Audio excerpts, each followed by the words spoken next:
नमस्कार, स्वागत है एक बार फिर से चुनावी समर में। हम लेकर आए हैं आपके लिए बीएसपी फैमिली के कुछ और अपडेट्स।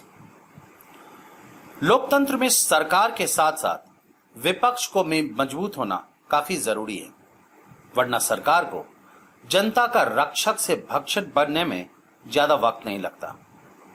बात भारत की करें तो मौजूदा समय में मोदी सरकार काफी ताकतवर है, वहीं विपक्ष बिखरा हुआ रहने की वजह से काफी कमजोर। ऐसे में विपक्षी पार्टियों की जगह सुप्रीम कोर्ट को आगे आकर सरकार की तानाशाही नीतियों का विरोध करना पड़ रहा है, ताकि जनता का कम से कम शोषण हो सके। इसी कड़ी में सुप्रीम कोर्ट ने मोदी सरकार को फिर से बड़ा फरमान सुनाया।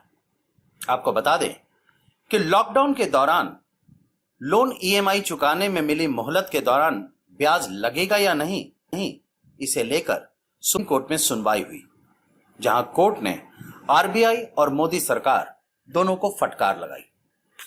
सुनवाई के दौरान जस्टिस अशोक भूषण, जस्टिस संजय किशन कौल और जस्टिस एमआर शाह की पीठ ने केंद्रीय वित्त मंत्रालय और भारतीय रिजर्व बैंक से पूछा कि क्या 6 महीने के लिए लोन पर मोहलत से भुगतान के दौरान ब्याज पर ब्याज लगेगा। वहीं पीठ ने वित्त मंत्रालय और आरबीआई के अधिकारियों को 3 दिनों के भीतर बैठक कर कर्ज अदायगी में स्थगन की अवधि के लिए ब्याज पर ब्याज के मसले को निपटाने के लिए कहा।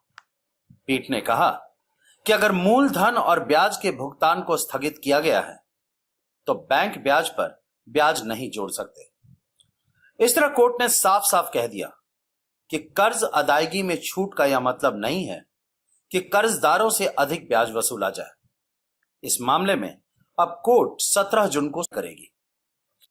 जैसा कि हम जानते हैं कि 27 मार्च को आरबीआई ने सर्कुलर जारी कर ईएमआई में 3 महीने के लिए छूट दी थी और बाद में यह छूट और 3 महीनों के लिए बढ़ा दी गई। लेकिन अब आरबीआई और केंद्र सरकार इस छूट का आर्थिक लाभ लेने में जुटी हुई है, जिसकी वजह से सुप्रीम कोर्ट को इस मामले में सख्त होना पड़ा। वैसे मोदी सरकार की इस दोहरी नीति पर कुछ राजनीतिक जानकारों ने भी सवाल उठाए। उनका कहना है कि अगर मोदी सरकार जनता के हित के नाम पर 20 लाख करोड़ का पैकेज देने का नाटक कर सकती है, फिर ईएमआई को लेकर इतना लोभ क्यों कर रही है। लोगों को लगता है कि अगर सरकार को सचमुच में जनता के हितों की परवाह होती तो फिर सरकार ब्याज पर ब्याज नहीं लेती। इस तरह यह एक बार फिर साबित हो गया कि मोदी सरकार जनता के रक्षक नहीं बल्कि जनता का शोषण करने वाली सरकार है। ऐसे में यह देखना दिलचस्प होगा कि इस मामले में सुप्रीम कोर्ट 17 जून को क्या फैसला सुनाती है। हमारे साथ बने रहने के लिए आपका धन्यवाद। आप हमारे प्रोग्राम्स को todays.com पर भी देख सकते हैं और आप हमें टुडेज टीवी पर ट्वीट भी कर सकते हैं। Thank you.